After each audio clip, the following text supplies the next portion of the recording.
Page 2 of the prayer book.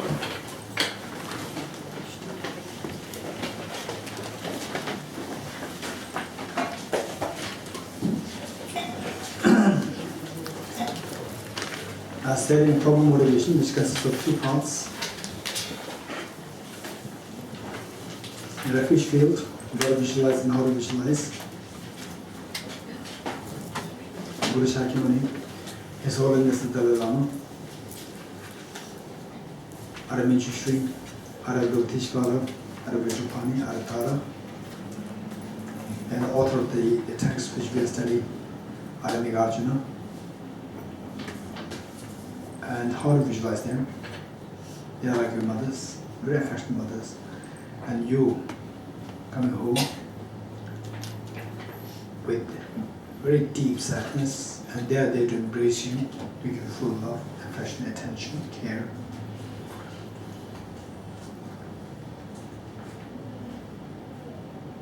And the bodies of the field, your 2 grandparents, and all the family members, all dear sentient beings around you. And how to visualize them. You are the mother in this case, and all of them are like your children. And they come home very sad, and you are there to give full love, affection, attention, care, and embrace, to the extent that each one of them feels themselves as so special in your eyes. And the purpose of this practice, as we're going to study from the text in present Dharmadhatustava, the purpose is to awaken this ultimate source of happiness, the Buddha nature, or the Dharmadhatu, by cleansing the mental defilements. The mental defilements, which consist of 2 parts, afflictive obscurations and cognitive obscurations. Afflictive obscurations, which is of 3 kinds: afflictions, contaminant karmas, and the active seeds. And the cognitive obscurations, consisting of the subtle stains of the afflictive obscurations, manifested in the form of self-centered attitude. And the manner in which we cleanse all the afflictive obscurations is by the wisdom of emptiness. And the cognitive obscuration, particularly the self-centered attitude, is by bodhicitta, which cherishes others more than oneself. Okay, with that in mind, imagine that all the sentient beings are joining you, and you are leading this group. Page 2. Enthused by great compassion, you taught the immaculate Dharma to dispel all perverted views, you the Buddha Dharma happy homage. Enthused by great compassion, you taught the immaculate Dharma to dispel all perverted views, you the Buddha Dharma happy homage. Enthused by great compassion, you taught the immaculate Dharma to dispel all perverted views, you the Buddha Dharma happy homage.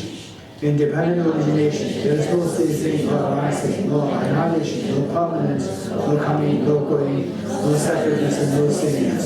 I prostrate to the consummate Buddha, the supreme among all teachers, the one who taught this peace, which is freed of the vibrations. I prostrate to the mother of the Buddhas, head of the hearers and bodhisattvas, who through the knowledge of all leads theoretic investigation to complete peace, who through the knowledge of past causes those having migrated to achieve the aims of the world, and through possession of omniscience to subdue us as for the variety set in all aspects. The one who is transformed into the Dharma guide, motivated by altruism to benefit sentient beings, the teacher is to guard and protector, to you are in prostrations. The one who has eliminated the realm of conceptualizations and is endowed with the divine bodies of the vast and profound, who eternally and shines forth a forever noble light rays, to you the Buddha in prostrations. Page 7.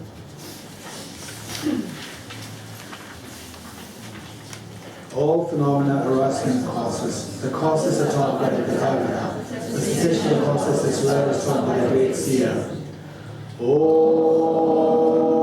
ye dharma hetu bhagavan hetun teshan tathagato hyavatat teshan chayo nirodham evam nadi mahashramana yesu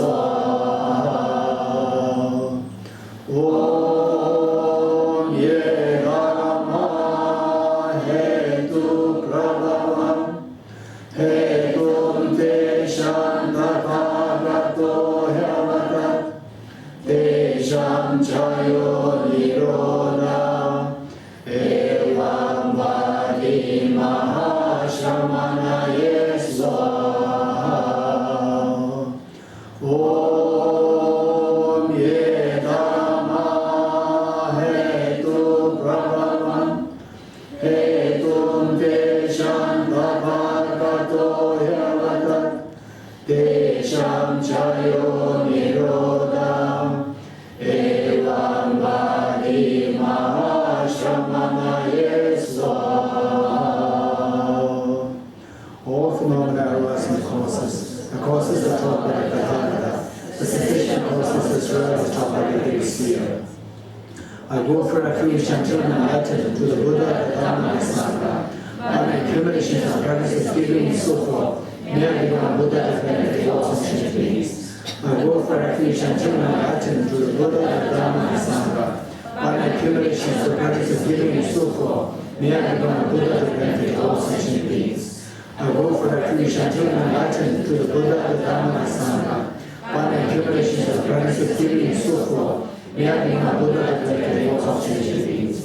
Sanye Jura Soge Chonamla Chanjo Paru Pane Kapsurchi Dage Jinso Gebe Sonam Ge Jola Kenje Sange Jura Sho Sanye Jura Soge Chonamla Chanjo Paru Pane Kapsurchi Dage Jinso Gebe Sonam Ge Jola Kenje Sange Jura Sho Sanye Chodan Soge Chonamla Chanjo Bado Dani Kapsurchi Dage Jinso Gebe Sonam Ge Dola Penje Sange Juba Sho.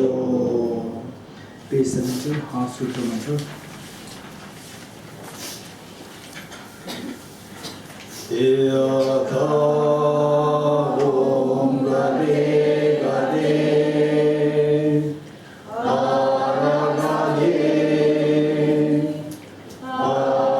Samgade Gori Swaha Tyata Om Gade Gade Aragade Arasamgade Gori Swaha Tyata Om Gade Gade Aragade Samgade Gori Swaha Tyata Om Gade Gade Paragade Parasamgade Gori Swaha Tyata Om Gade Gade Paragade Samgade Gori Swaha Tyata Om Gade Gade Paragade Parasamgade Gori Swaha.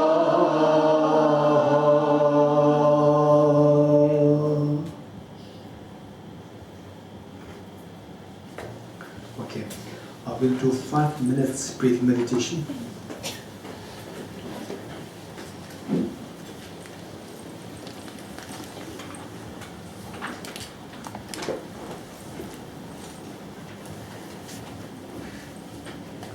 Okay.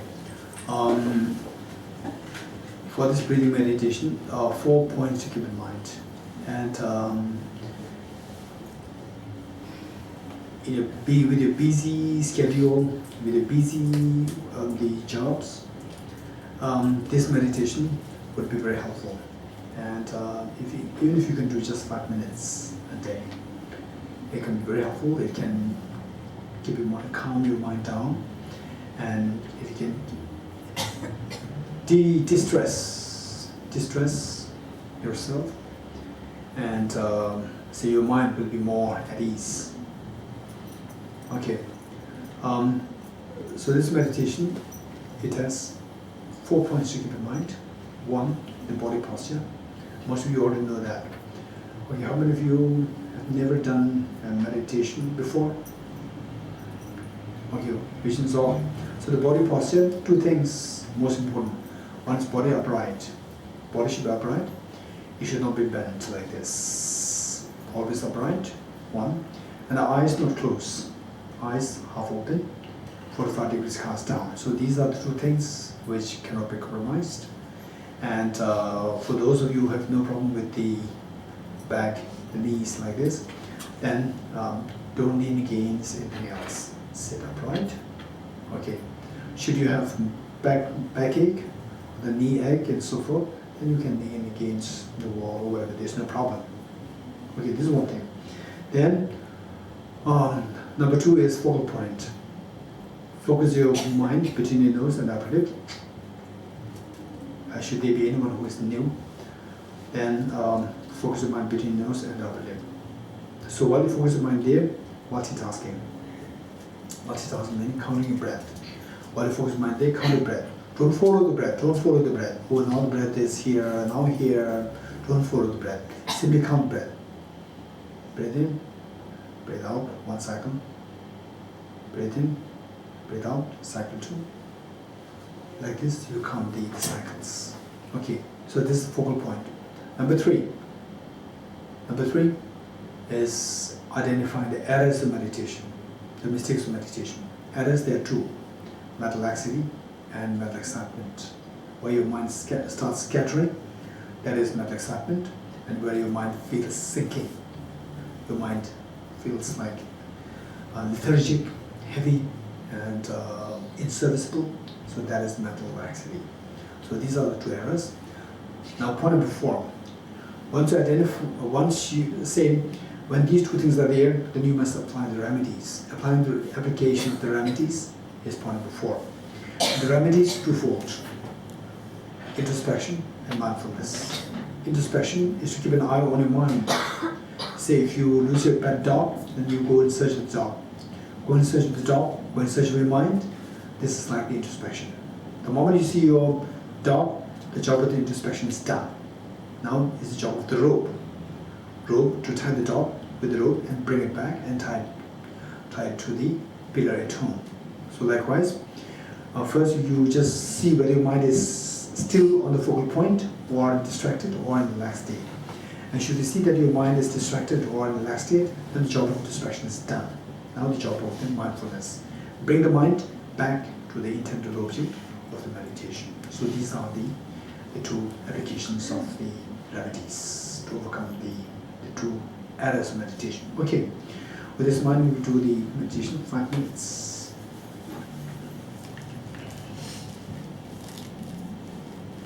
Okay, ready?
page 64.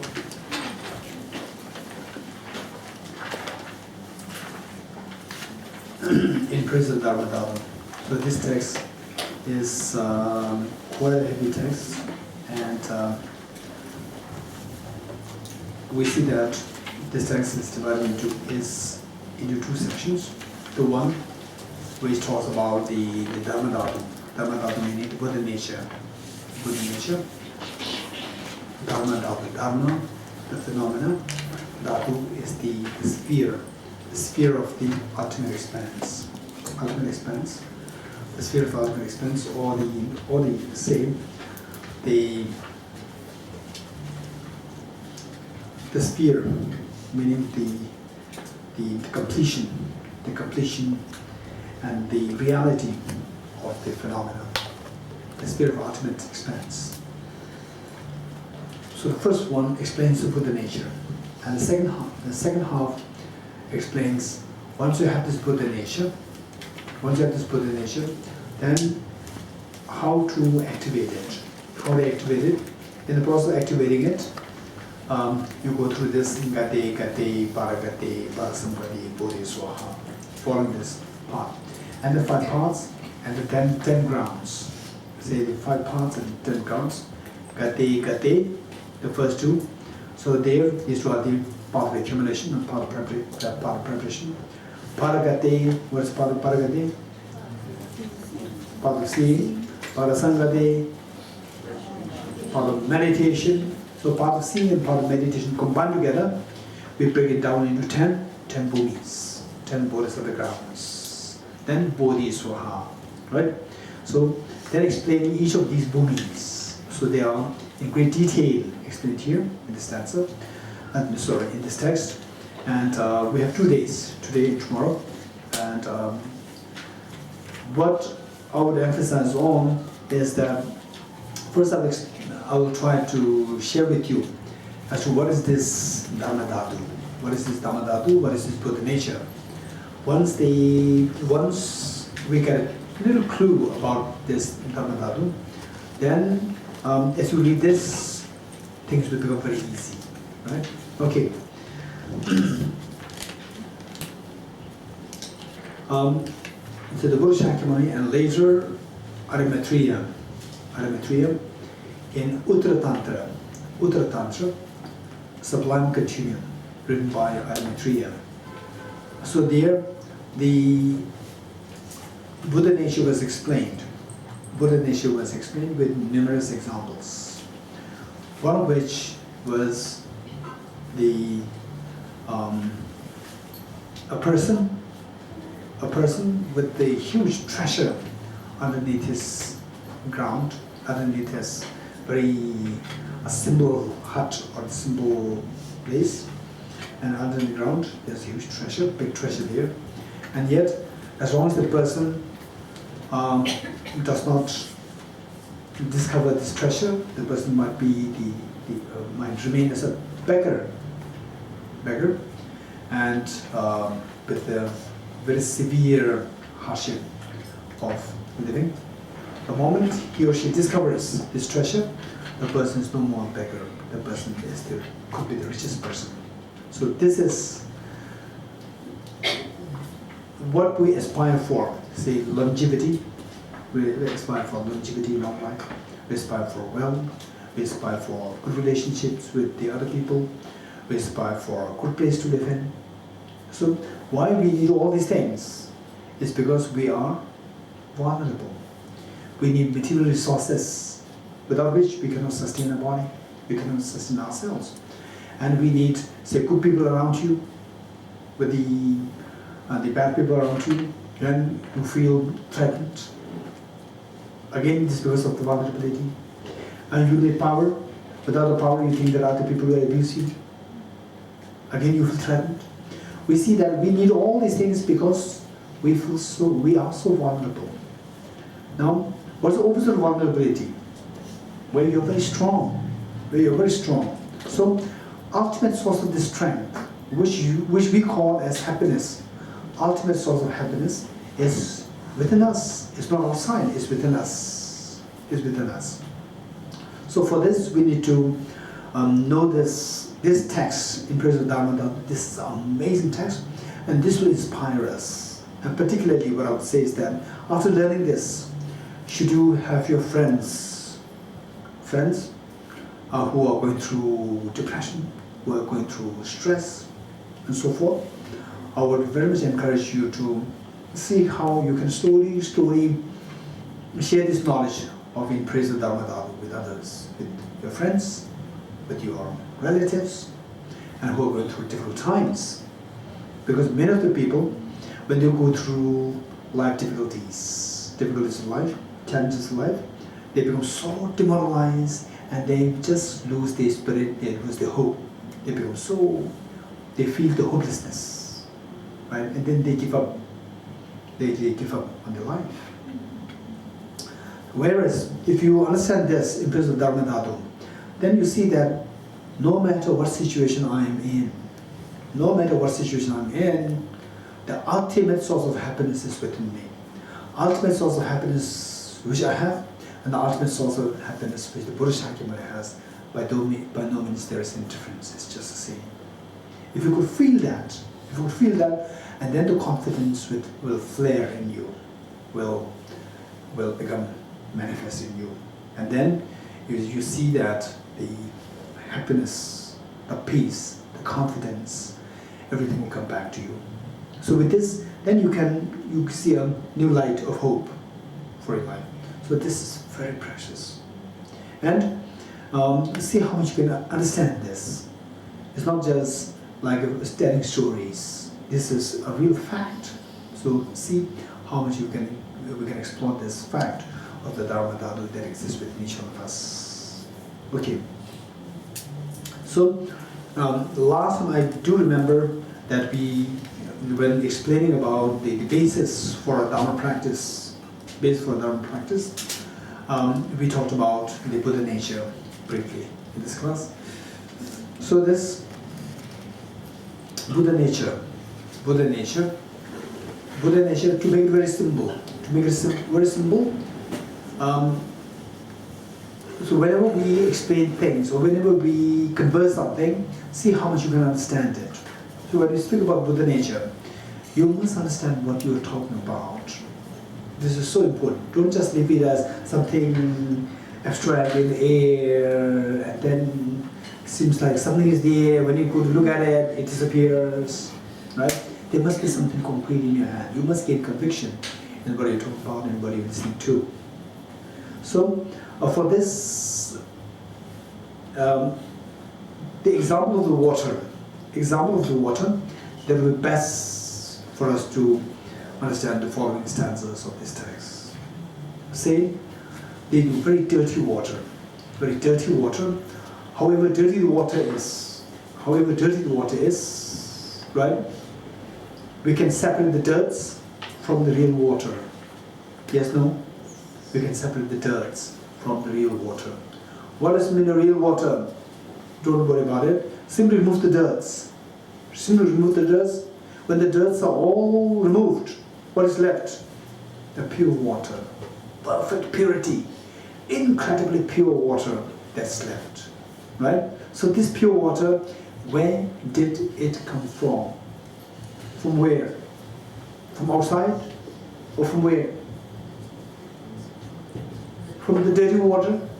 From the dirty water. So, then the dirty water, is it clean water? It's not. If you say it's clean water, why don't you drink it? Right? It's not clean water. But then how come that this dirty water, within this dirty water, there's a clean water? How do you know that? How do you know that? This is the question. Right? Okay, so with this, some of you who are here for the first time or second time, the other example would be helpful. Say the black charcoal. For example, black charcoal, right? If we are to make this black charcoal white inside out, if we are to make the black charcoal the white inside out, what can you do? You will remove the black particles. Remove the black particles, what will happen? The charcoal will become white? No, the charcoal will disappear. Whereas in the case of the water, by removing the dirt, the water did not disappear. Instead, the water becomes very clean. With the black charcoal, remove the black part. Instead of the charcoal becoming white, the charcoal disappears. So what is the difference? What is the distinction? Why in the one case, remove the dirt, instead of the water disappearing, water becomes so clean, so pure. Contrary to that, with the black charcoal, removing the black part, instead of the charcoal becoming white, the whole charcoal disappears. So what's the difference? Anyone, very quickly. The nature? Yes. The nature of the water is clean. Exactly, the true nature. The true nature of the water is very clean. The dirts are not the true nature of the water. Dirts are the adventitious nature of the water. The true nature of the water is so clean, whereas with the black charcoal, the true nature of the black charcoal is black. So that when you remove the black, you are removing the true nature of the black charcoal. When the true nature is removed, then the charcoal disappears.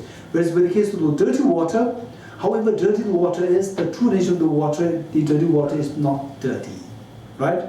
What's the true nature of the water? It's so clean. How do you know that? Remove the dirts, the true nature will come out. Remove the dirts and what happens to the water? It becomes extremely clean and pure. Right? Okay. Did you ever see streams, water stream, which are so clean? Which are so clean, crystal clear, crystal clean. Have you seen any of these such water? Sometimes when the water is so clean and the glass, the container, the glass is also very clean, right? High quality glass, very clean. You put the water, you just feel like drinking it, although you are not thirsty, right? You just feel like drinking it, so clean the air. Okay, so this purity of the water. So how did it come from, this dirty water? By removing the dirts. Remove the dirts. The dirts are the adventitious nature of the water. And when the adventitious nature of the water is taken away, then the true nature of the water becomes manifest. What is that? Perfect purity. So our mind, however dirty our mind is, how dirty is the mind? Clean? Dirty? Okay, right? So however dirty our mind is, it is not like the black charcoal. It is like the dirty water. The true nature of mind is never dirty. It's so pure. You just remove the dirts. You like removing the dirts from the dirty water. Remove the dirts from your mind. Then the mind will become, the true nature of mind will become manifest. More. Then it becomes so pure, so clean, will come out. Then you become Buddha. Right? Okay, so this is so precious. This you must gain conviction in. That our mind, however dirty our mind is, however polluted our mind is not like a black charcoal, it is like a dirty water. The true nature of which is so pure, so clean. So which is more clean, which is more pure? See, the true nature of the dirty water versus the water which is treated so clean. Very clean water, just taken from the Himalaya. Right? From Mount Kailash, you take the very clean water from there, and you take a very dirty water from the factory, right? From the factory, very dirty, the sewage, from the dirty water, and a cup of dirty water, and a cup of the water from freshly collected from the Mount Everest or Mount Kailash. Don't say that one is blessed. Don't say that. In terms of the purity, say. Which is more pure, the dirty water or from the Mount Kailash? Mount Kailash water is much pure. But what about the true nature? The true nature of the dirty water from the factory sewage and this very clean water, what's the difference? Same. There's no difference. If you don't believe, what should you do? If you don't believe that these two are same, how can you convince that these two are same? Remove the dirt from this sewage water. Remove the dirt, and it will become cleaner. And when the dirt are fully removed, when the pollutants are fully removed, then the water becomes absolutely clean. You get it? So our mind is not like the black charcoal, it is like the dirty water. However dirty the water is, the true nature is always pure. The true nature of the water is always pure. You getting it? Likewise, the true nature of mind is always pure. Always pure. Right? The true nature of mind is never affected by any external factors. It is always pure. The true nature of mind. Right? Okay. With this mind, how many of you were absent during the first two sessions today? How many of you were absent? Or how many of you were, yes, how many of you were absent during the first two sessions? Okay, BT there. Okay, Unisha, you were not there? Today? Today? Yes, afternoon. Yeah, Afternoon. okay. We're not there. Okay, very. Okay, so again I have to redo this text. Okay. So basically, this Buddha nature, which is so pure. If the Buddha is someone whose statue, even his statue is to be revered, what makes this Buddha so precious, so holy, so sacred? Why? Because of the mind is so pure. The Buddha's mind is so pure. Right? The Buddha's mind is so pure. And the true nature of mind is also very pure.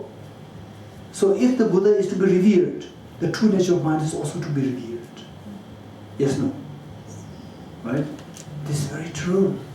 If you really get conviction that the Buddha is revered so much, even the pictures, even the statues we make persuasion to. What makes it so special? Because his mind, the true nature of mind has become manifest. The stains are all removed. And the true nature of our mind and the true nature of his mind, there's no difference. There's a reality. Right from the example of the water. So our job is to simply remove the dirts. And the true nature will come out. The true nature existed since time immemorial. It's not that when you become Buddha, only then the true nature comes out. Or the true nature comes into existence. No, it existed since time immemorial. It exists even today, now, with each one of us, that incredibly precious, that the true nature, the perfect purity is existent within each one of us, not just now, at this very moment, is there. Unfortunately, it does not surface, it does not manifest, because it is temporarily obscured by the metal stains. Just like the true nature of the water, of the sewage water, is stained by the factory pollutants. Okay, so now in this connection, this is known as the Buddha nature. This Buddha nature, when the stains are removed, then you become a Buddha. Not that you add good qualities on it, then you become a Buddha. No, simply remove the dirts, and the good quality is already there within you. The perfect quality is already there within you. You don't have to add anything, right? Just remove for example, remove the anger. Remove anger, then what is opposite of anger? Compassion. Compassion grows in you, right? Remove this self-centered attitude, other cherishing mind comes in. Remove the ignorance, the wisdom comes in. The wisdom manifests. So all the good qualities are actually there within you. So what we are doing is, every time we remove the dirts, mental dirts, then the good qualities, they become manifest. That's it. They are there within us, in the form of seed, in a dormant state. Okay. So this Buddha nature, which is so precious, okay, let's read page 64. In praise of Dharmadhatustava, so this text was written by Aranyagācchana, revered as the second Buddha, Aranyagācchana. And this text is more like a commentarial text, commentarial piece, as a commentary on the third turning of the wheel of Dharma by the Buddha. third turning of the wheel of Dharma by the Buddha. So where the Buddha taught, where the Buddha taught about this Buddha nature, third turning. And the third turning, keep in mind that third turning is not one solid text. Third turning is the Buddha's responses given to 10 questions asked by 10 different bodhisattvas. That becomes the third turn of wheel of Dharma. First turn of wheel of Dharma was done in sadhana. Buddha taught it for the truths. Second turn of wheel of Dharma, the Buddha taught it Rajgir, about the Shunyata, ultimate reality. And third turn of wheel of Dharma in Vaishali, where the 10 bodhisattvas, they asked 10 different questions, and the Buddha responded to these 10 different questions. So that came to be known as the third turn of wheel of Dharma. And one part, exclusively in the concept of philosophy, became the philosophy of the Chittamatra school. And one part is a discussion, or say the teaching discourse on the Buddha nature. Okay, so this phrase, Impress of Dharmadhatustava by Arunigajana, is more like a commentary of the one section of the third turn of wheel of Dharma. Okay, so I pay homage to Dhyotho Arme Jishri, stanza 1. I bow to the Dharmadhatu. Look, so Dharmadhatu, I bow to Dharmadhatu. Dharmadhatu is not talking about outside there as a statue, as a Buddha. No, it is your own. It is your own perfect purity. The purity of the water, right? The sewage water, which is so dirty. When you remove the dirt, what happens? It becomes so pure. So this purity, where did it come from? Anyone? Where did it come from? The sewage water, very dirty water, is so polluted, so dirty. As you remove the dirt, what happens to the water? It becomes so pure, so clean. Where did this clean water come from? From where? From nowhere. It is right there, but in the form of dormant state. Because this perfect purity was obscured, temporarily obscured by the temporary adventitious stains. When you remove the stains, then the true nature of the water, the perfect purity comes out. You don't have to do anything to bring this clean water, the perfect purity from outside. You don't have to do anything. Simply remove the dirt and the perfect purity will automatically come out. You getting it? So likewise, why the Buddha Shakyamuni is so precious for us, object of, the greatest of the object of reference, is because his mind is so perfect, his mind is so pure. His mind is the omniscient mind. It's the omniscient mind. And this omniscient mind, if this is something to be revered, the Buddha nature within you is also to be revered. Yes, no. So it says, I bow to the Dharmadhatu. Dharmadhatu not in the Buddha Shakyamuni, in yourself. So this perfect purity within me, with this perfect purity, which we call as the Buddha nature, within me is what I should be bowing down to. I bow down to the Dharmadhatu, which resides in every sentient being, within you, within everyone. But if they aren't aware of it, they circle through the three realms. If you are not aware of this Dharmadhatu, right, of this Dharmadhatu perfect purity, then, oh, I'm so hopeless, I'm the worst person, I don't know anything, I'm totally incompetent person, right? I'm totally incompetent, and I can easily be bullied by other people. Then you feel just loss of hope, not knowing this trash inside. If you know that this trash is inside you, then what will you do? You will try to remove the dirts, your job. And in any ways, the ultimate Dharmadhatu within you, no one can stir it. No one can stir it. This Dharmadhatu. No one can dirty that. So this Dharmadhatu is always with you. Okay, yet if you don't discover this treasure, then like the beggar who failed to discover the treasure underneath his own ground, underneath his own floor, the person may remain as poor, remain as beggar throughout the life. So if you don't, we are like this beggar, failing to see this Dharmadhatu, failing to discover this Dharmadhatu within you, then, but if they aren't aware of it, aware of this Dharmadhatu, they circle through the three realms. The realm of desire realm, form realm, and formless realm. The three realms in samsara, right? Failing to see, failing to discover your own perfect Dharmadhatu, Buddha nature. Okay, number 2. Due to just that being purified. Purified meaning how to purify the water? Remove the dirt. How do you purify the water? How do you purify the water? You add something more? Don't do anything. Remove the dirt. That is the meaning of the purification. Likewise, our mind, simply remove the dirt from there. This is purification. Due to just that being purified, that being, that which that, Dharmadhatu within us, being purified, what is such samsara's cause? This very purity is then nirvana, right? So this Dharmadhatu within you, when you fail to discover that, you are in samsara. The moment you start discovering it, and then you purify it by removing the dirt, then this Dharmadhatu turns out to be the perfect purity, which is enlightenment, Buddhahood. This very purity is then nirvana, or total freedom from samsara. Likewise, Dharmakaya is just this. So this nirvana, our mind is defined in 2 ways, defined by 2 kinds of defilements. Our mind is obscured by 2 kinds of defilements. What are they?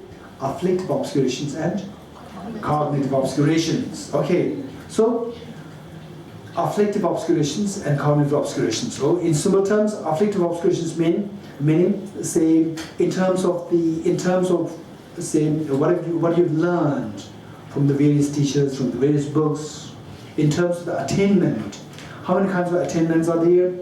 Nirvana and Buddhahood. Nirvana, partial purification and complete purification. Partial purification is known as the personal nirvana, and the complete purification known as complete enlightenment or complete nirvana or Buddhahood. Right? So in simple terms, nirvana and Buddhahood. These are the 2 possible attainments. Okay. Now, how many of you have achieved nirvana? How many of you have achieved Buddhahood? Why laughing? Why laughing? How many of you have achieved nirvana? Raise your hands.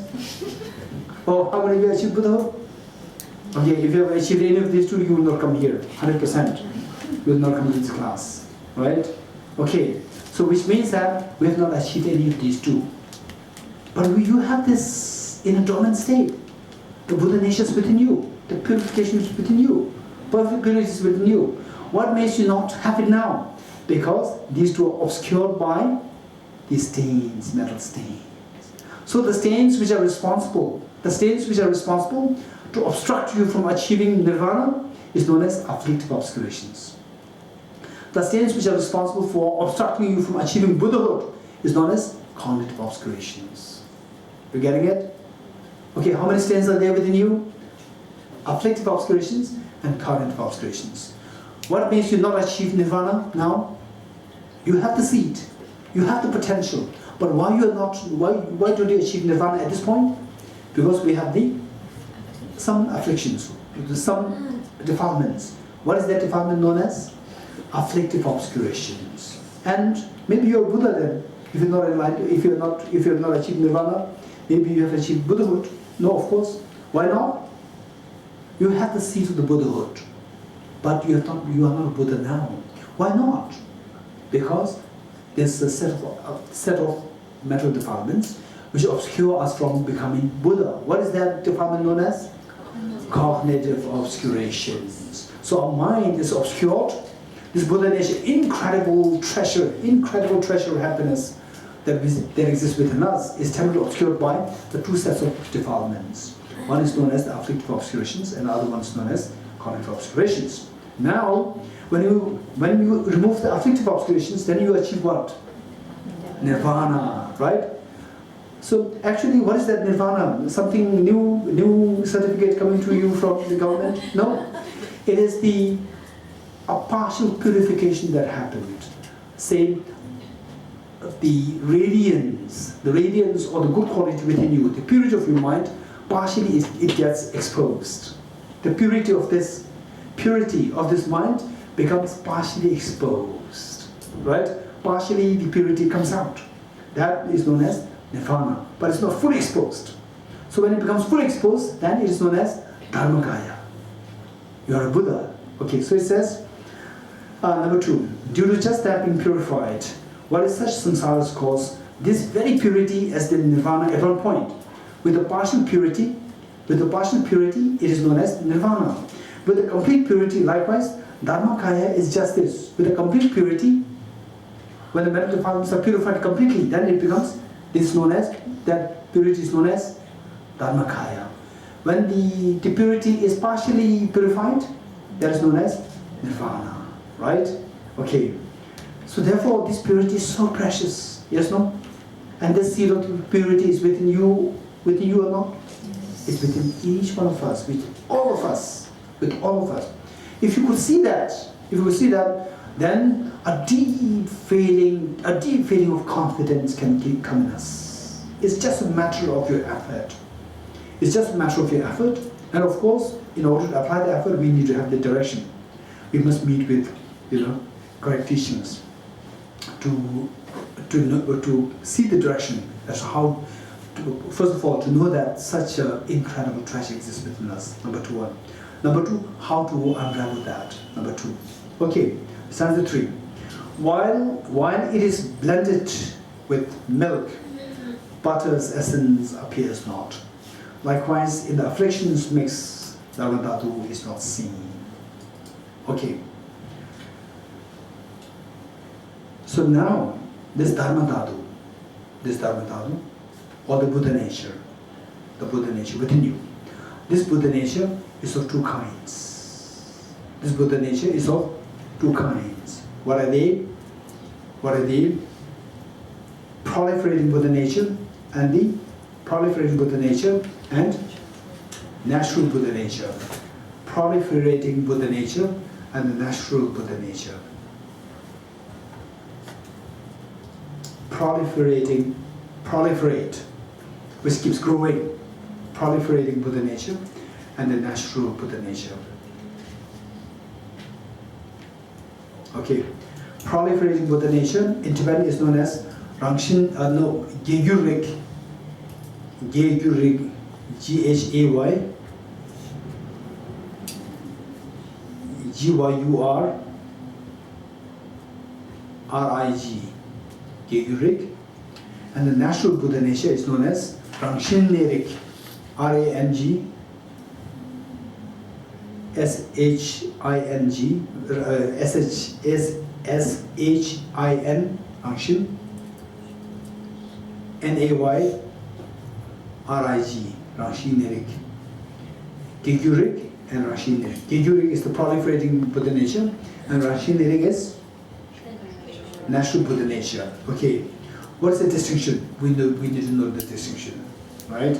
Okay. Those of you attended today's first 2 sessions and yesterday's first 2 sessions, it will be clear for you. Okay.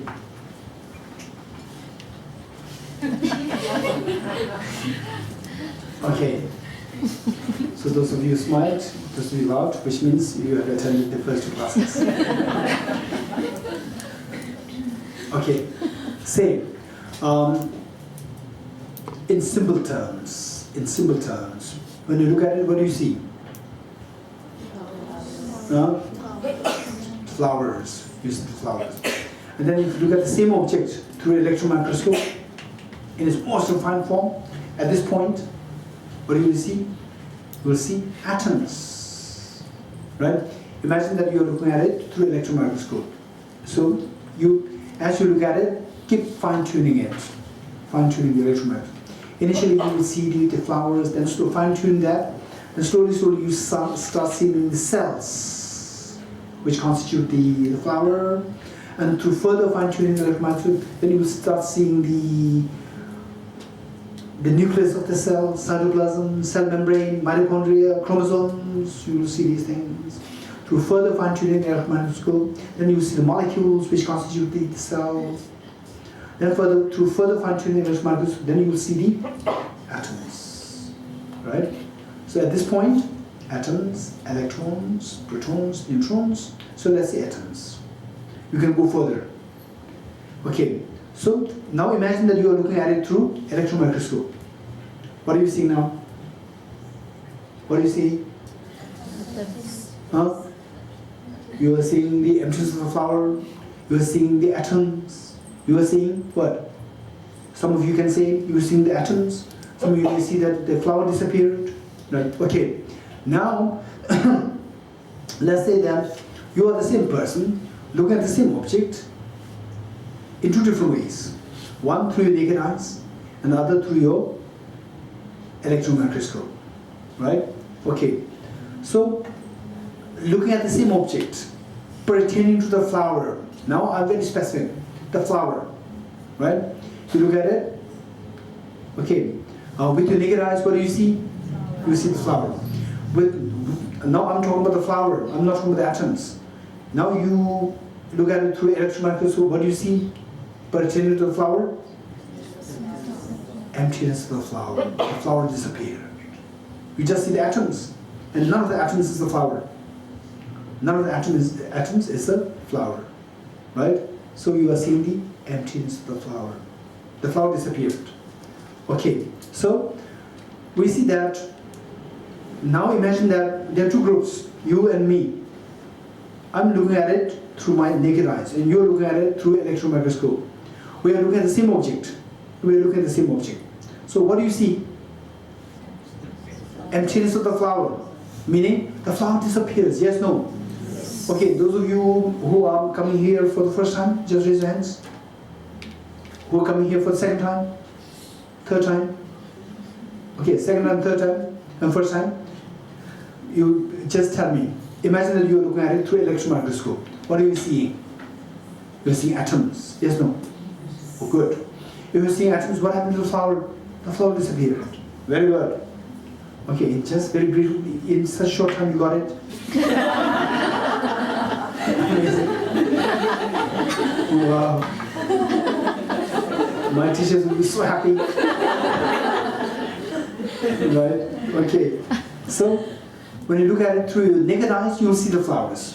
When you look at it through your electron microscope, you will see that flower disappears. Yes, no? Okay. With this mind, now imagine that group A and group B. Group A looks at it through electron microscope. No, naked eyes.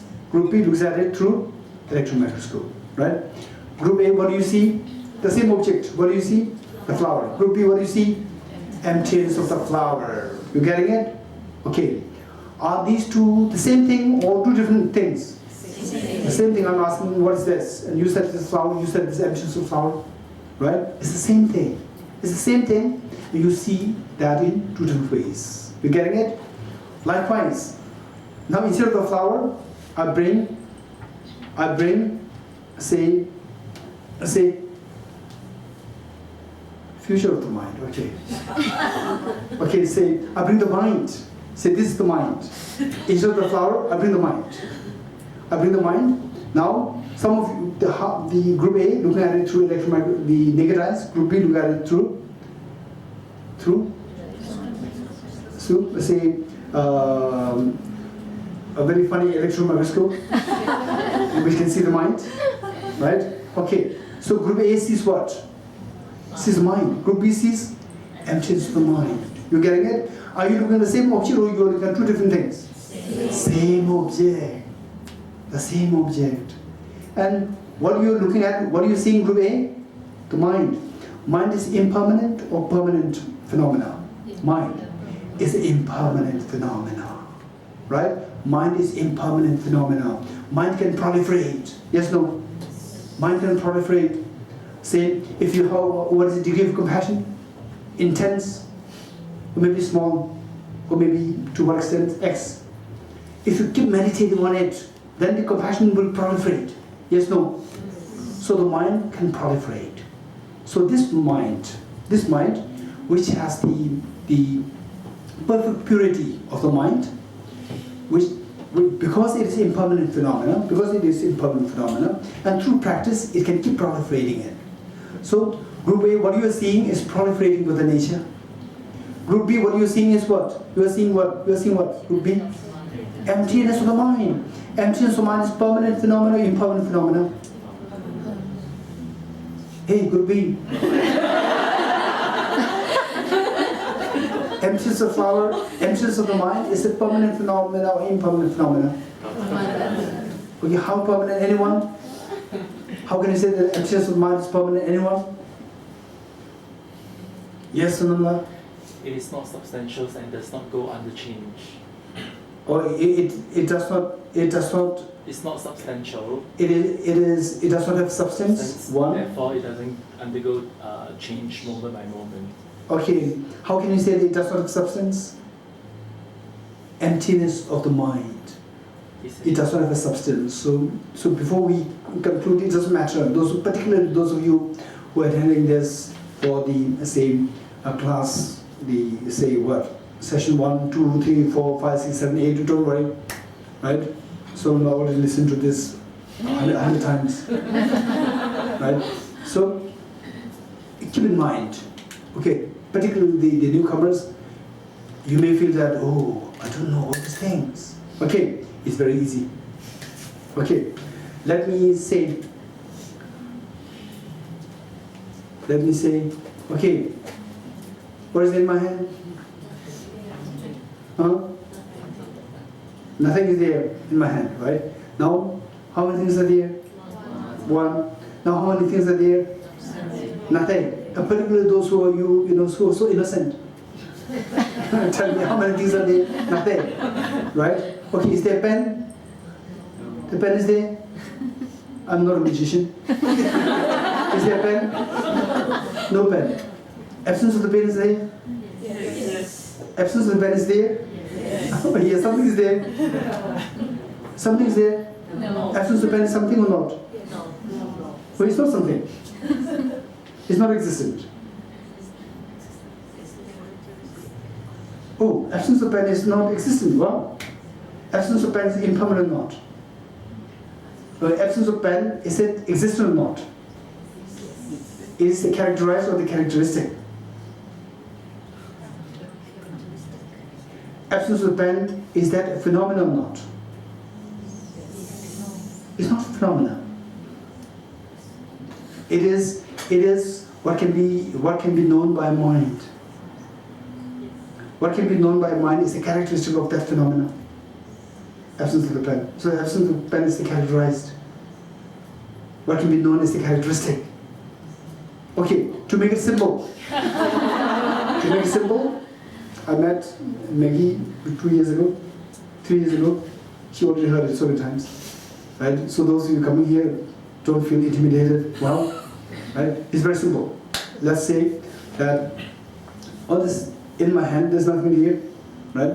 So the pen is there or not? No. Pen is there? No. So because the pen is not there, absence of pen should be there. Yes, no? Yes. Absence of pen?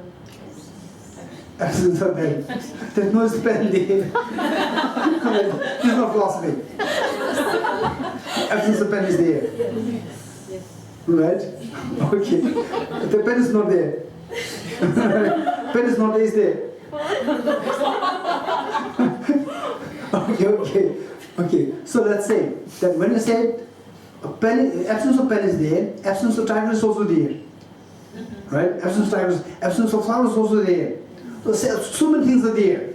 But if I ask you how many things are there, you said nothing is there. Right? Which means that when you say something is there, it should be something substance. Absence of the pen, absence of the pen, and the pen. The pen is also there, absence of pen is there. So pen is there, absence of flower is there. But absence of flower, you don't count that as a thing. Right? You say only when substance, something. So what's the difference between the pen? Why did you count only the pen, not the essence of the flower? Why did you count only the pen? Because pen is something substance, tangible there.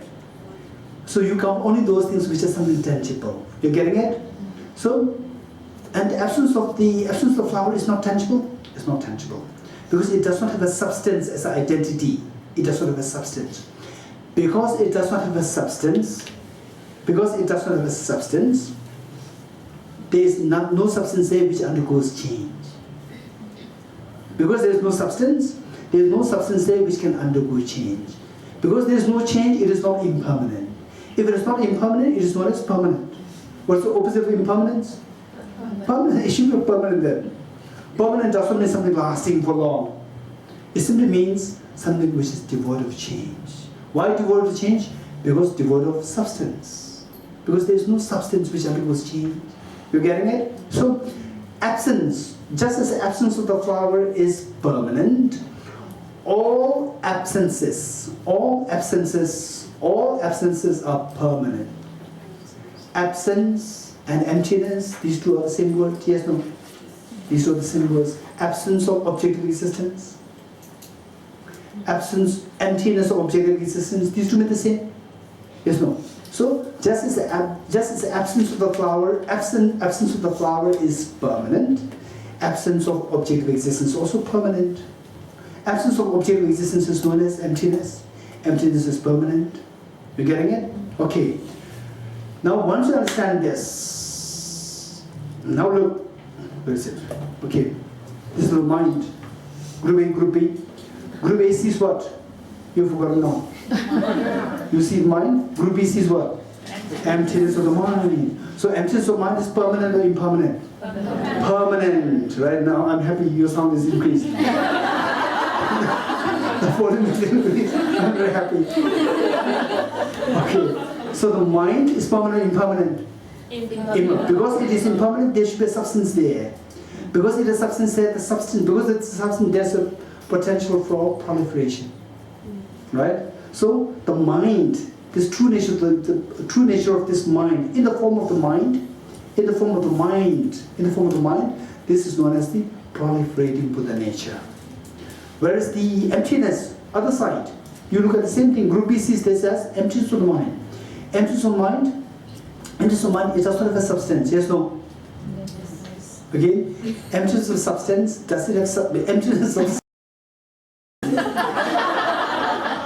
emptiness of the mind, does it have substance? No. Is it permanent, impermanent? Very good. Okay, so emptiness of the mind, because it has no substance, because it has no substance, right? Because it has no substance, it cannot proliferate. It cannot proliferate. So this emptiness of the mind existed when?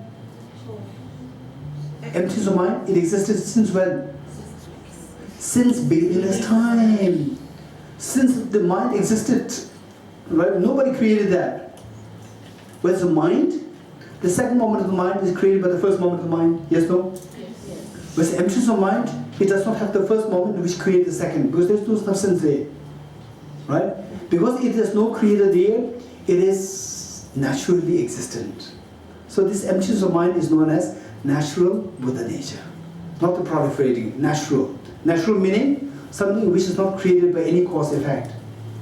Right? It existed naturally since time immemorial. So therefore the emptiness of the mind is known as the natural Buddha nature. And the mind which the sentient beings have, mind in general which the sentient beings have, is known as the proliferating Buddha nature. You getting it? Okay. Now tell me, you are seeing what Group A is seeing? The mind Group B is seeing? Emptiness of the mind. Okay.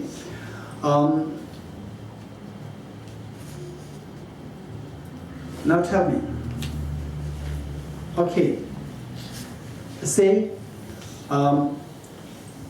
Group A is seeing the mind.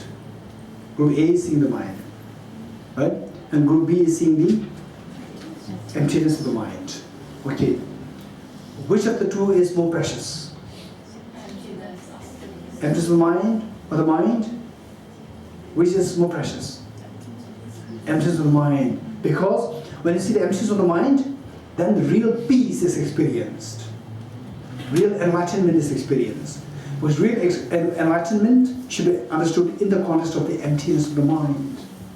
The enlightenment has to be understood. Enlightenment meaning what? Enlightenment meaning perfect purity.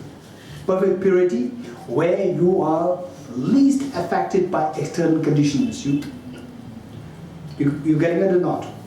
Enlightenment is total freedom, total awakening or total freedom. Total freedom from what? Total freedom from external effects. external factors. Total freedom from external factors. No matter what situation that you are in, you may be in the midst of the bonfire, your peace of mind is not affected. You are not at all affected. Right? You're being maybe mauled by the lions. Your peace of mind is not affected. No external factor can affect your peace of mind. So total freedom. When will that freedom come to you? Right? Say, if you could remember the experience, say this flower, group B seeing group A seeing the flower, group B seeing the emptiness of flower. What does mean emptiness of flower? In this experience, the flower dissolves. Yes, no? Yes. So when you see the emptiness, then the object dissolves. You're getting it? Likewise, when you see the emptiness of all phenomena, sickness, aging, death, you subject into this, then when you look at it, you see the emptiness of the sickness, emptiness of death, emptiness of the fear. So that is when you're totally free from fear, you're totally freed of sickness, aging, death, and your mind finds a total rest. Your mind finds a total rest in the experience of emptiness. So therefore, of the two, the emptiness of the mind as the Buddha nature is so precious. It's so precious. And many scholars, and in fact many practitioners and scholars, they could not see the value of the emptiness of the mind. So they argue, saying that what is so the emptiness of the mind is the Buddha nature. What does it mean by it? Doesn't make any sense, right? How can it become Buddha? So all these questions come not knowing the weight of the experience of the emptiness of the mind. Okay, so with this, we keep in mind that, say, with the unique technique where all the states are slowly separated from the mind, then the mind becomes more and more pure. Whereas, as the stains are removed, then the purity of the mind comes out. Yes, no? Purity of the mind comes out. So now, on the one hand, your mind becomes so pure. One. On the other hand, the same pure mind, when you look at through the ultimate analysis, you see what? Emptiness of the pure mind. Right? So emptiness of the pure mind, that is the Dharmadhatu. That is the Dharmadhatu. That is the Dharmadhatu. And then finally, when you reach the perfect purity of the mind, emptiness of the perfect purity of the mind, this is Dharmakaya, Buddha's Dharmakaya. So this concept, if you understand it, in many texts, it says that if you really understand this concept as to how, what exactly is Dharmakaya? What exactly is Dharmakaya? The emptiness experience of the perfect purity of your mind. That is the Dharmakaya. Emptiness of the perfect purity of the mind. Emptiness of the perfect purity of the mind. That is the Dharmakaya. If you really understand this way, then many of the text says that you purify innumerable negativities because of just through this experience, through this understanding. You understand this? Wow, it's amazing. If you feel the wonder of this experience, so much of your negativities are so much of your negative karmas are going to be cleansed simply because of this experience, because of this understanding. So this understanding, let alone experiencing it fully, even to intellectually understand it, and you really feel a sense of awe. Wow, it's amazing. You deeply feel the sense of awe. Enormous negativities are cleansed because of that. Right? This is so precious. Okay. Now, stanza 3. Page 64. While it is blended with milk, butter's essence appears not. So, the butter and the milk, when they're mixed, meaning when you get the milk from the cow, right? So the milk is mixed with the butter, yes, no? It's mixed. Okay. When it, yes, no?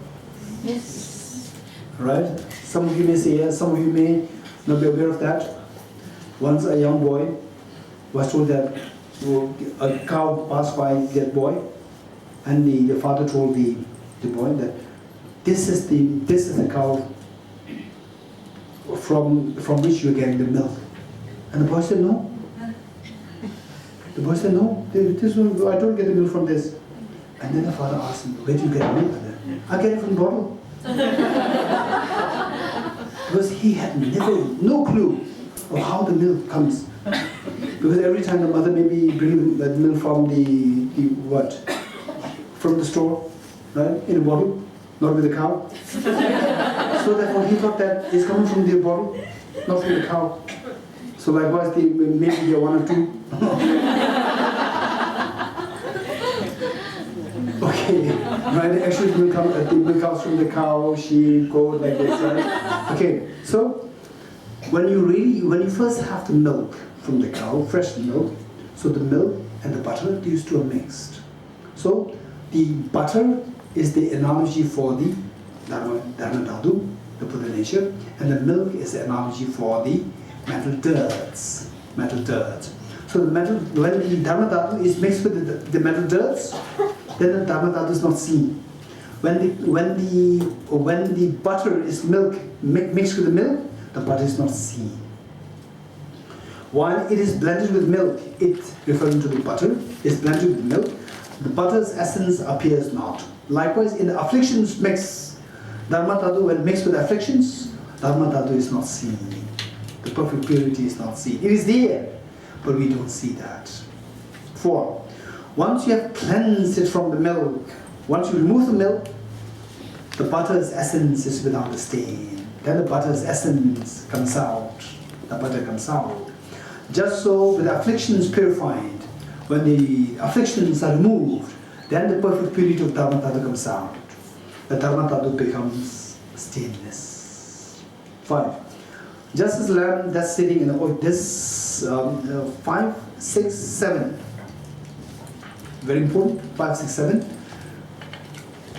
Say, there are two lights. There are two lights in room A, room B. In room A, the light is exposed. The same light. The brightness, everything is the same. And room B, the light is under the cover of a vase. And room A, the light is exposed. No vase covering that. And room B, the light is there, but under the cover of vase. So if I send you there to, okay, you want to read books, then go to any of the two rooms, and the light is there. You go there to room B is totally dark. Room A is full of light. So room A is like the Buddha, and room A's light is like the Buddha's mind. And room B is like us in dark. And then the light inside is our Dharmadhatu, and the vase is the mental afflictions. Right? So when you go into room B, you don't see any light. It's so dark. Right? And then I asked, which room did you go? I went to room A. Why not go to room B? There's no light. There is light. There is light. And he said, no, there's no light. I went there. Come. I take you there. And then you see the vase here? Yes. Inside this light. How do we know that? Right? Then you punch a hole from any direction. Punch a hole to this vase from any direction. You punch a hole, what happens? From this hole, light beams forth. Still you are not aware. Still you are not confident. Still you are not convinced. So maybe there's one light coming towards this direction, but not like the light in room A. So if you are not convinced, punch another hole from any direction. Again you punch a hole from any direction, from some other direction. Again from that hole, the light beams forth. Right? Still you are not convinced, because it is not as bright as what you see there in room A. Now you smash the vase. You smash the vase, what happened? Then the light comes out fully. There's no difference between the light in room A and light in room B. Yes, no? Okay. Now, tell me, which light is brighter?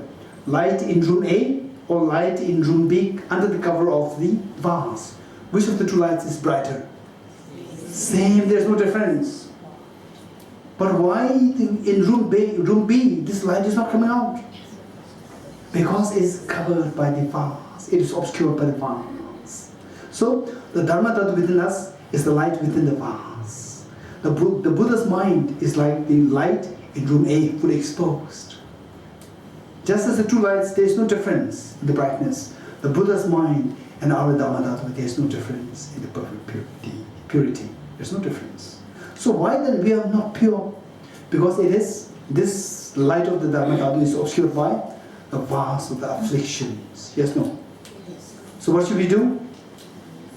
First, punch a hole from one direction, right? Say no to the anger, then see what happens. You punch a hole, meaning anger is subsided. When the anger is subsided, compassion comes out, right? When the ignorance is subsided, wisdom comes out. When the impatience is subsided, patience comes out, right? So this is what happens. Now, when all the afflictions are totally subsided, then your mind becomes the Buddha's mind. Okay, so stanza 5. Just as a lamp or a light that's sitting in a vase. So this light is analogous to what? Buddha's mind or our mind? Our mind sitting in a vase. Sitting in a vase does not illuminate at all, does not illuminate the outside house. While dwelling in the vase of the afflictions, our mind, our Dharma Dhatu, while it dwells in the vase of the afflictions, this Dharma Dhatu is not seen. Our Dharma Dhatu is not seen. Number 6. From whichever of its sides you punch some holes into this vase, from just these various places then, its light rays will beam forth.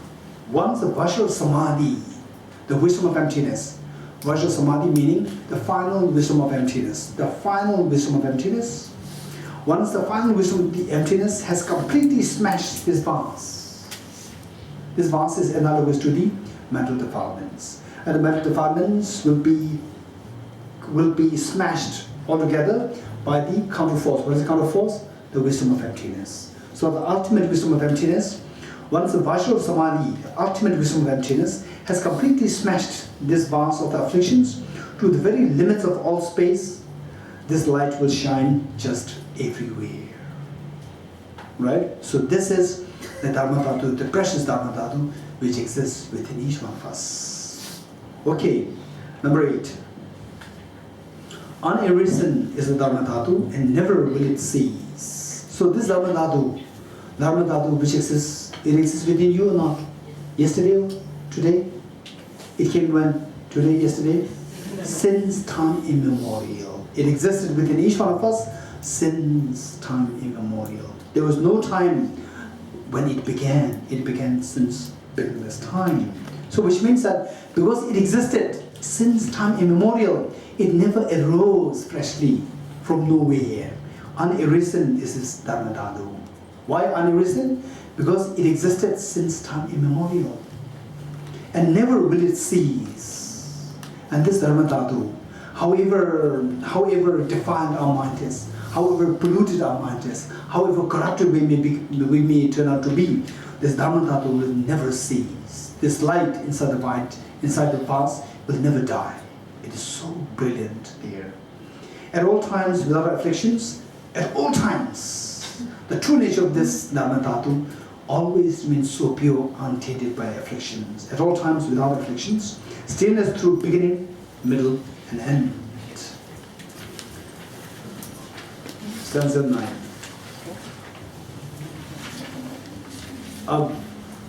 Vendriya or the Vaidriya, this is the name of one particular precious gem. It's luminous at all times, but if confined within its ore, its light is not visible. So, for example, gold. When you extract gold from the gold ore, it's not like a solid, the yellow gold coming there. It's just like a soil. It's like earth. There's no yellow thing there. Only the experts know that there's a gold there. We go there, you don't see any gold there, right? It's mixed with, it's like black earth.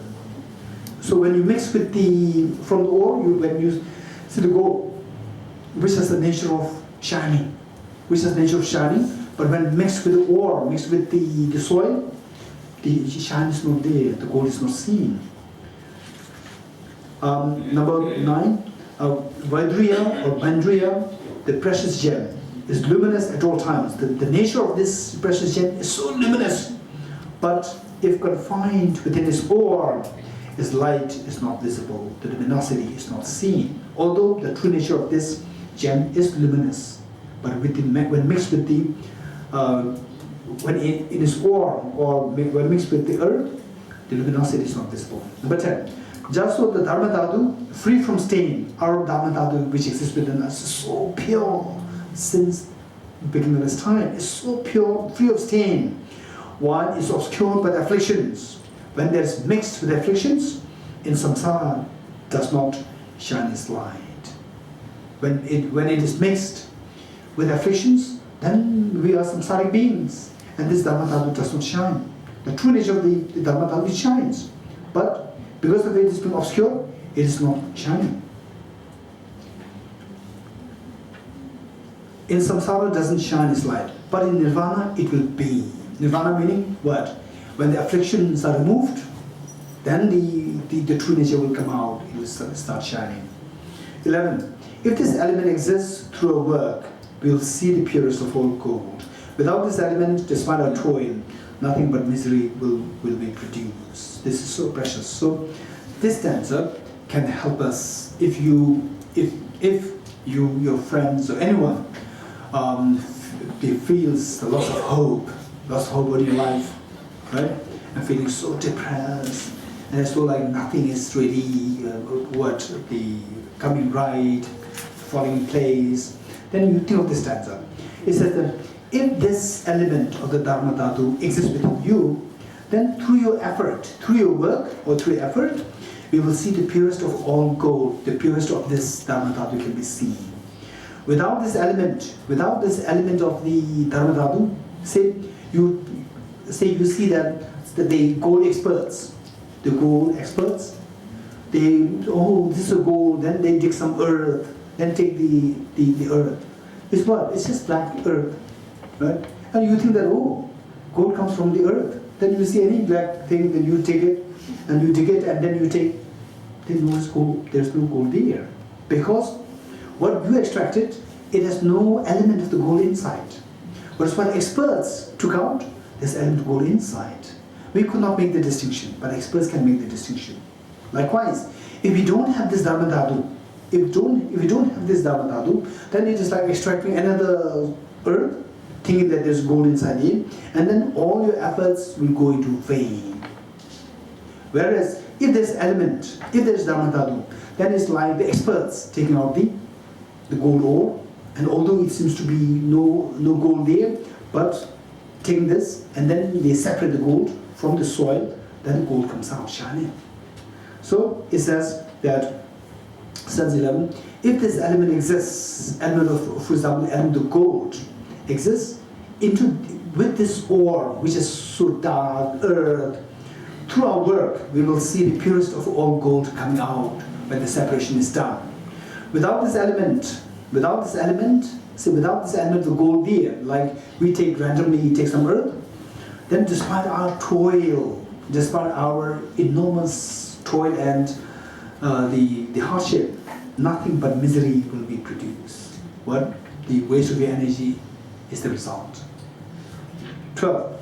Just as grains, when covered by the husk, are not considered rice that can be eaten. The rice, when it remains in the husk, then, oh, this is not you will not, you cook and eat it. No. So, it's not eatable rice.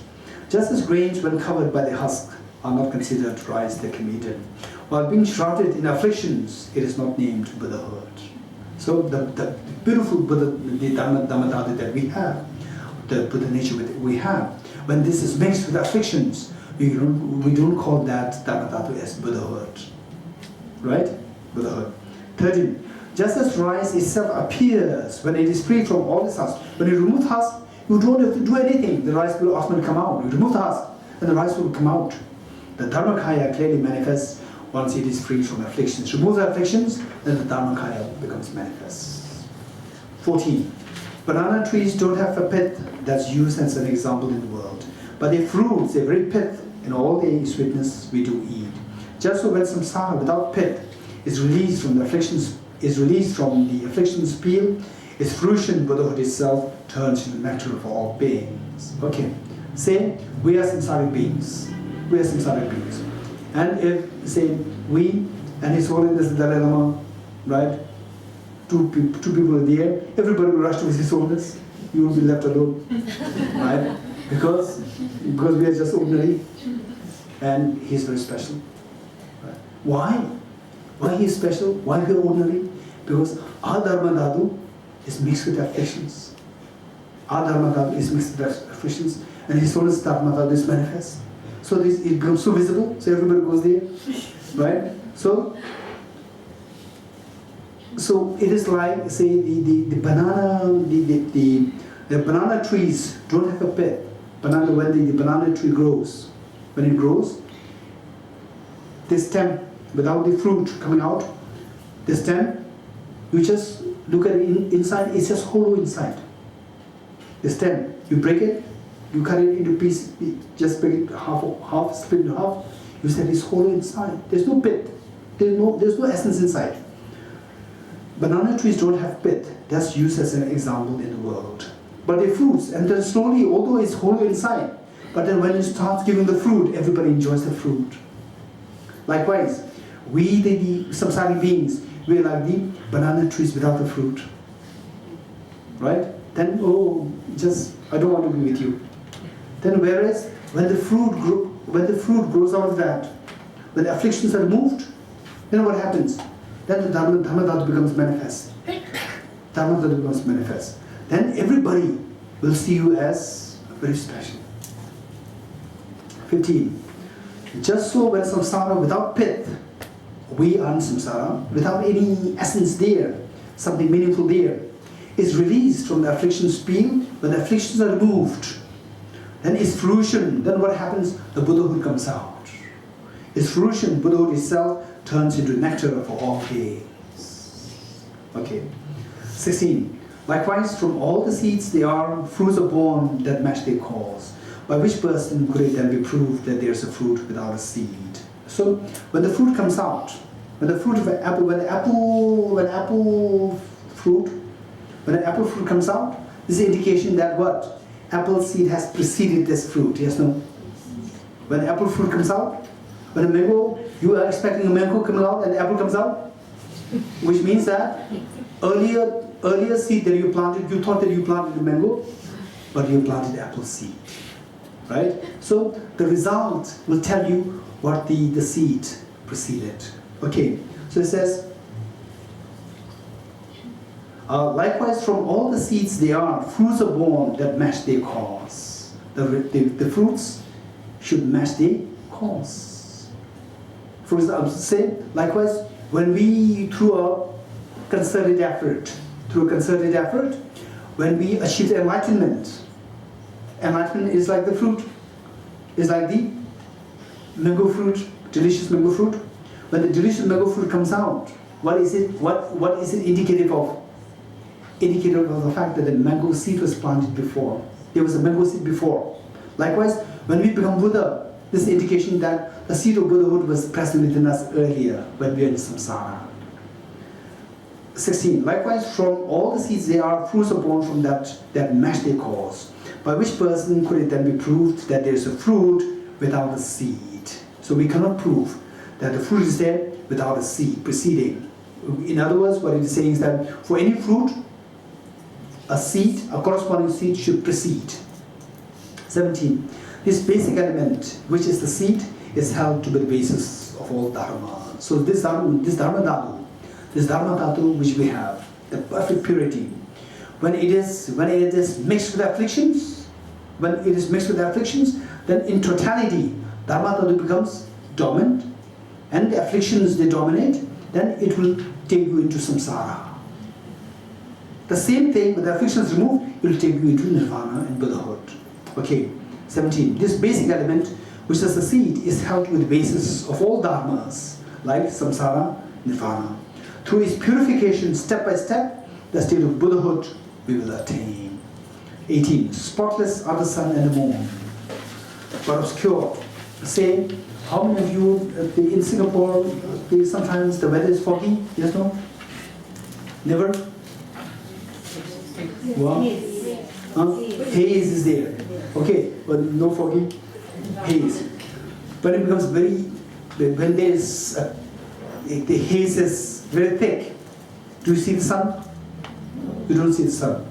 So means the sun is like blanketed by the haze? Oh, yes.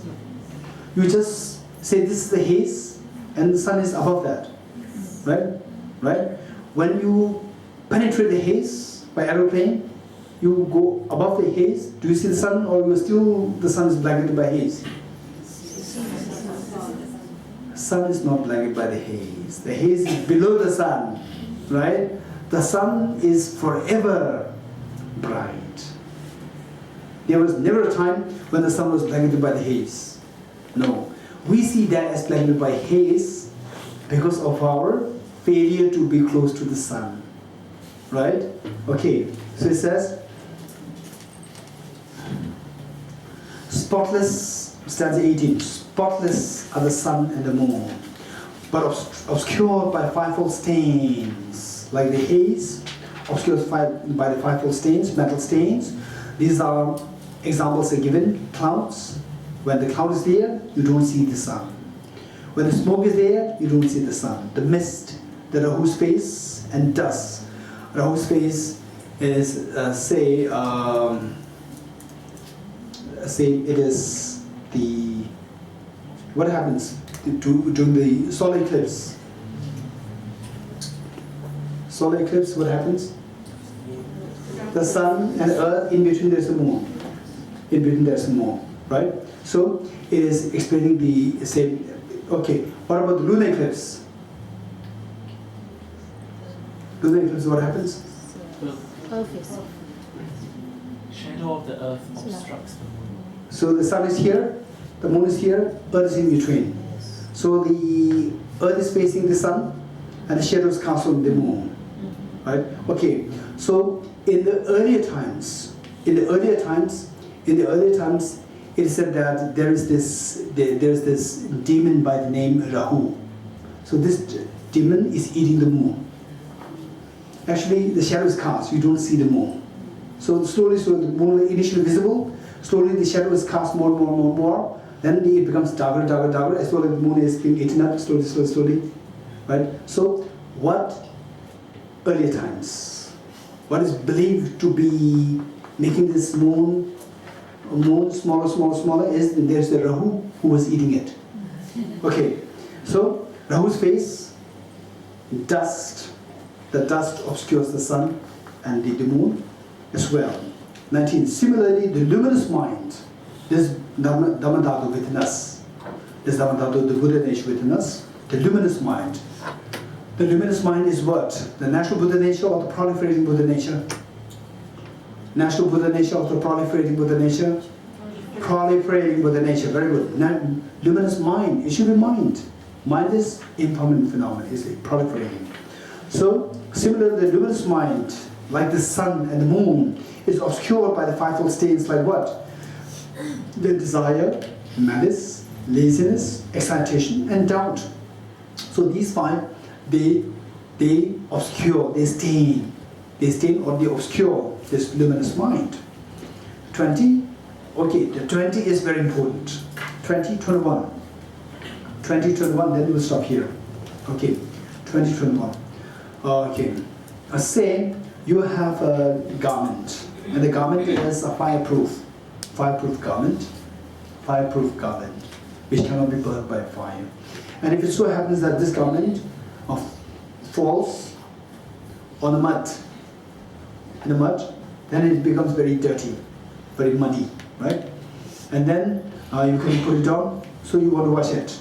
So instead of washing it, you put it in the fire, because it's fireproof. So what happens? The mud will be burned. All the stains will be burned by the fire, but the garment will not be burned. Then you will take it out. The garment is so clean. Yes, no, right? All the stains are burned already, and the garment is fireproof. So all the stains are burned, and the garment is intact, which means the garment is so pure, so clean now.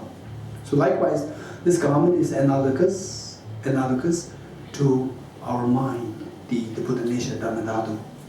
And the fire is the wisdom of the fire of the wisdom of emptiness. And the dirts, the mud and the dirts which stain the garment is the mental afflictions. So with this mind, this Dharmadhatu, tainted by the mental defilements, afflictions, when you put this Dharmadhatu into the fire of the wisdom, all the afflictions will be burned, and the Dharmadhatu will come so clean. And that Dharmadhatu is what? When it becomes so clean, that is Buddhahood. Okay. 20. A garment that was purged by fire may be soiled by various stains. This garment may be soiled by various stains. When you put it in fire, when it is put into a blaze, the stains are burned, the garment not. The garment is left intact. Likewise, the mind that is so luminous, which is the proliferating Buddha nature that we have, although it is soiled by stains of craving and so forth, the Dharmadhatu, like the goat mixed with the soil, mixed with the mental afflictions, so forth. Afflictions burn in the wisdom's fire, in the fire of the wisdom of emptiness. How the afflictions are burned? The fire of the wisdom will burn the self-grasping ignorance. Yes, no? Fire of the wisdom of emptiness will burn the self-grasping ignorance. Self-grasping ignorance, when it's burned, all these offshoots, they're automatically burned. Right? Afflictions burn in wisdom's fire, but its luminosity is not. But its luminosity is not burned. It's not burned. Luminosity, the true nature, which is like the fireproof garment, the Dharmadhatu. Okay, the sutras that teach emptiness, however many spoken by the victors meaning the Buddhas. The Buddhas are known as the victors because the Buddhas achieve the victory. They gain the victory over the demons, over the four demons. Victory over the four demons. What four demons? Demon of the aggregate, demon of the afflictions, right? Demon of the afflictions. Then the demon of the say is the what? How do you say this in English? The demon of the devil. Demon meaning the devils, the external demons. One is the afflictions, then the aggregates, then the external demons. What's the four? Anyone? Oh, demon of death. Thank you. Okay, the four demons. The demon of the afflictions, aggregates, death, and external demon. 4. So, someone who has gained victory over these 4 demons, they are referred to as the victors, referred to the Buddhas. Okay.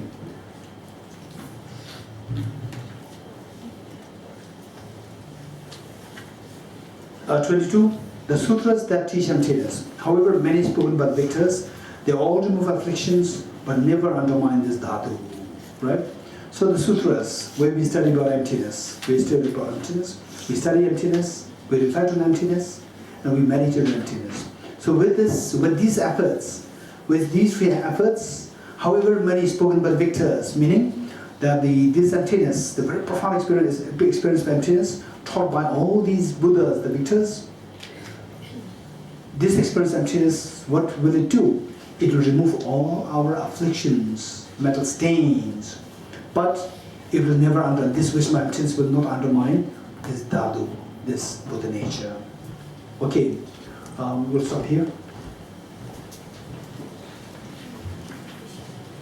Yes. The reason that we know that our minds are like the water but not the charcoal, is it because our minds are phenomena, and all phenomena are the nature of emptiness? That's why our mind Charcoal is also phenomena. Right, but that's an analogy. Whatever is the case. Right. Yeah. But Okay. just- So I would say the point that you're making, don't forget it. The point that you made, don't forget it. It could be useful. It could be useful because this is something which is taught in Pramanavartika. What you said, something that kind is mentioned in Pramanavartika. Let's say, how do we know that our mind is not like the charcoal? Instead, it is like the dirty water. Dirty water is that, say for example, the anger, right? Say the peace of mind. The peace of mind. As you don't have to bring in any peace of mind. What you do is that you simply settle the mental disturbance, and the peace comes out from inside. Incredible peace comes out from inside. Mental disturbance is there, still peace is not there, it doesn't happen. Experience of peace will come from within. You don't have to implant from outside. Experience of peace comes from within, right? And then you subside your anger. Just subside the anger. Not give in to anger. Subside anger. Slowly, again you feel that incredible experience of joy, very subtle experience of, say, kind of bliss, ecstasy will come to you. Wow, it's amazing, such experience of the ecstasy or the bliss is coming. From where it is coming? From within. It's from this Damdul. Right? So likewise, you just keep eradicating the dirts. Keep eradicating the dirts. Say for example, okay, my pocket, I like to see so many chocolates in my pocket, right? Then I remove all these things, okay, all these things are there. These items are there in my pocket. So these things which fill the pocket, it obstructs from the chocolates getting in, right? So I'm expecting chocolates from my pocket. I remove this one by one, right? Which occupy the space in my pocket. Everything's removed. Now the chocolates are there. No chocolates. Chocolates you have to put it from externally. But the bliss happens, you don't have to put it from outside. It's just there within. Just remove your anger and the peace automatically comes in from within. It's not from outside. It's from within the air. Remove your anger and the peace comes from within. Right? And say the sense of consideration. Remove the sense of the malice. Remove the malice, anger, like that. Again, a piece of compassion automatically grows within you. You don't have to instill from outside. Right? So these are the indications that something is inside there. The true source of ultimate joy, ultimate happiness is within you. This is just, with these experiences, you remove the dirts and the corresponding good qualities come out from inside. By removing these things from the pocket, chocolates don't come out. Because it does not have the seed of the chocolate inside. Whereas something is coming out, which means it is there in the form of a seed. Right? So therefore it is like the dirty water, not charcoal. Any question? One or two? Yes, over there. How did the water get dirty in the first place? Okay, this is a good question. That's the naughty person who created this. Okay. Who made this beautiful Dharmadhatustava dirty in the first place? Okay, so this is question. Right? Anyone who can help me? Who made this in the first place? How did it become dirty? Right? How did it become dirty? Anyone who can help me? Okay, so if we go to track when it became dirty, right? You will never get an answer. So how you should do is that, is it dirty today? Is it dirty today? Yes, it is mixed with the dirt today. What made it mix with the dirt today? Because of yesterday. That's for sure, right? How many of you are good in mathematics? Or how many of you are good in, say English? All of you are good in English. What made you good in English? Some people, they can't even speak English. What made you so good in English? Because of the kindness of yesterday's person? Yesterday's you? What made you have a good English yesterday? Because of the yesterday? You go back like this. So what made you have your mind defiled? The Dharmadhatu stained by these defilements today? Because of yesterday.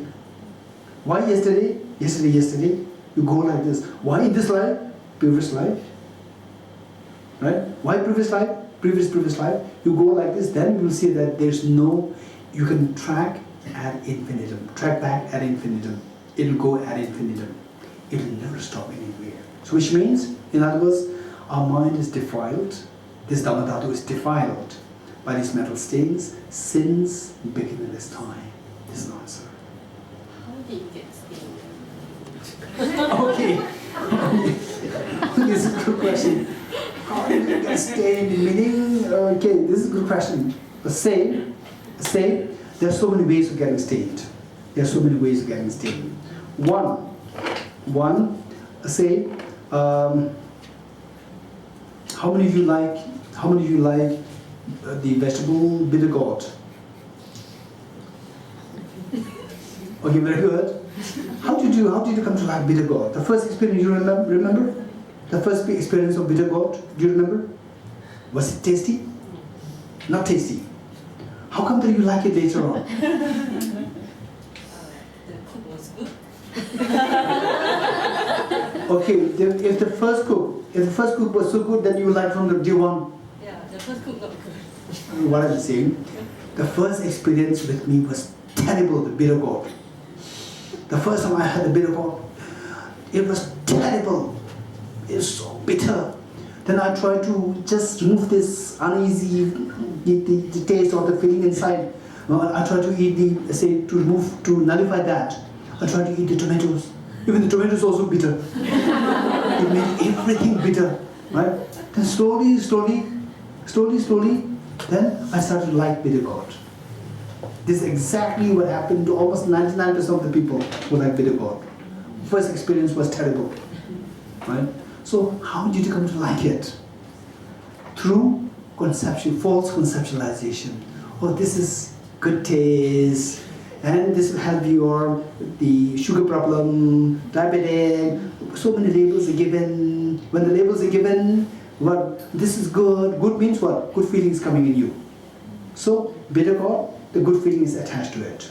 Bitter gourd, good feeling is attached to it. Slowly, it becomes like say for example, you meet someone, right? A very neutral person. And slowly, the person is so helpful to you, right? The person is so helpful to you, and then you become very good friends. Then again, there's one you clash, fight.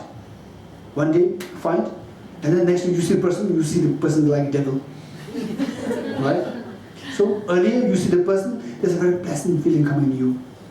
With a fight, you see the same person, you see the person is the devil, very unpleasant feeling comes to you.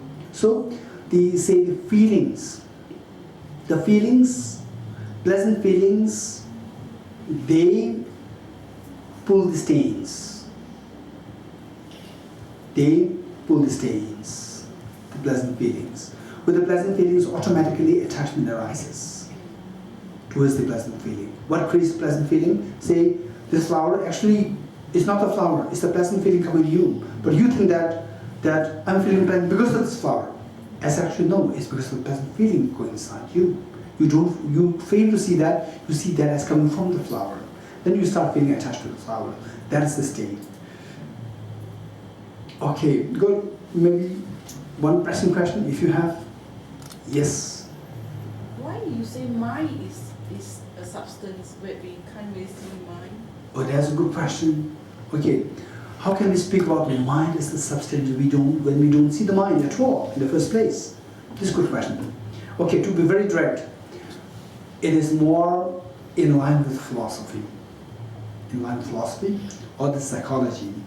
In the psychology philosophy context, when you speak about say, something as substance, something which is directly can be sensed, without inference, without, what do you call it?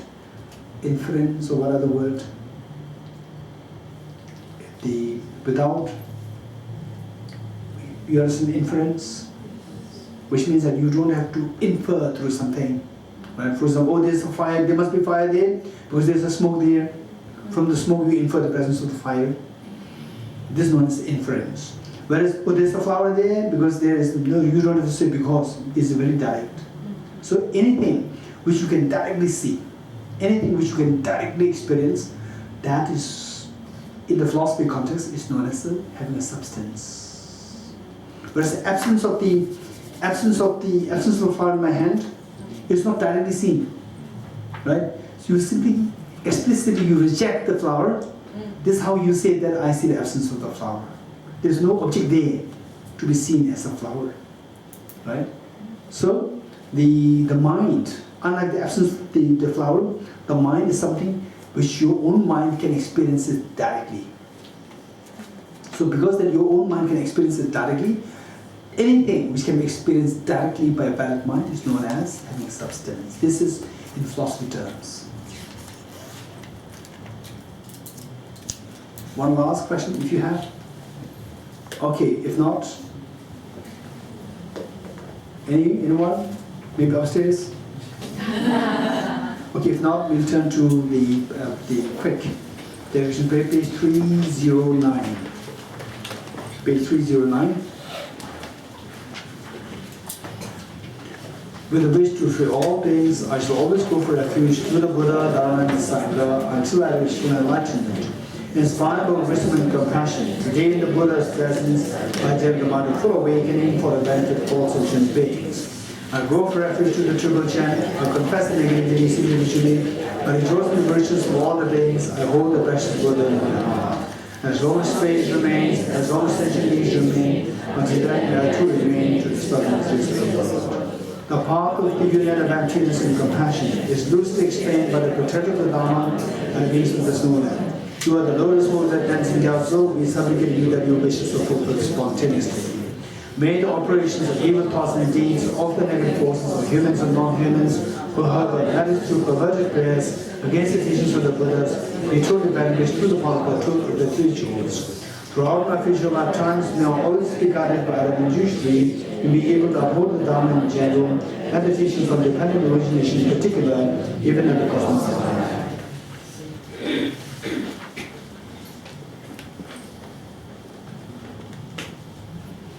Okay, good night.